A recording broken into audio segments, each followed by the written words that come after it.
So you work for Spiritual Decisions, which is Yes. your own business. That's right. So what is it? Tell me about what it means to be spiritual. That's a huge subject, really. Spiritual can be like a religion, it can be a belief, it can be a way of life. So it's a huge topic. Right. So can anyone be spiritual? Of course, anybody can be spiritual. And how would someone go about channeling something spiritual or finding something spiritual? Okay, it depends on what sort of area they want to study. There's healing modalities they can study and do spiritual work that way. Some people may follow some form of religion, and other people might sort of work into the world of spirituality, which is different again. So it's not necessarily about just finding something. You can actually learn the ways of being spiritual and teaching it. Is that right? Absolutely, it's a massive subject. Oh, cool, that's very interesting. Okay. So when people come to you, what sort of things do they seek? Okay, often I'd say probably 80% of the people that come to see me about relationships. Okay. And problems in their relationship and home. And how do you offer them guidance with that? I think it's more about empowering themselves, Okay. and taking their own power back and empowering themselves and be happy within themselves. That's sort of something I try to help them with, steer them that direction. Okay. And do you think it's, going with our theme today, do you think it's an important thing to have a connection with those who have passed on, regardless of if you've had someone pass on, or do you think it's sort of interesting to have a connection with? I think very much so, because I sort of feel that if you've got a relationship with someone that's passed on, you can actually talk to them and you can actually ask them to help you with certain situations in your life, or you can sort of feel a bit of comfort of them coming through. So, and often people come to see me just to communicate with someone who's passed over. And can anyone do that? It's not just... No, not everybody can do that.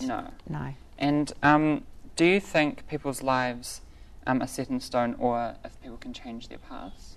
People can definitely change their paths. I have a philosophy that 90% of your life is choice and about 10% of it is destiny.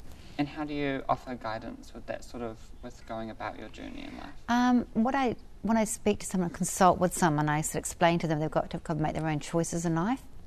And basically what I'm picking up about them is their aura and the map of their life. And I'm more of a GPS. I'm sort of directing them which way to go, making suggestions, and they really have to decide for themselves what's best for themselves. Okay. Now, with your work, with your company, Spiritual Decisions, you do a practice called Angel Intuitive. That's right. Please tell me a little about this. I actually train through Doreen Virtue. She's an angel specialist, and it's basically working with different angels to bring through different messages, etc. So when you're doing healing work, for instance, there's an archangel called Archangel Raphael that I work with. And is that similar to something else you do, which is called Reiki? Reiki. Reiki. Reiki's quite different again. Reiki's a healing modality. It's an ancient Japanese healing modality. It's been going for many centuries. And how can these enhance people's lives? Having Reiki, or Reiki is more about taking away stress.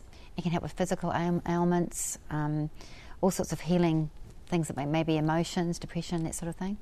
And so you've talked about how people's lives can be enhanced and influenced. Can these methods help to change people's lives? Absolutely. It can actually help people get on the right path. Mm-hmm. People that are feeling a bit lost, it can give them some direction. It's also pointing out people's potential. That's something I can pick up with somebody.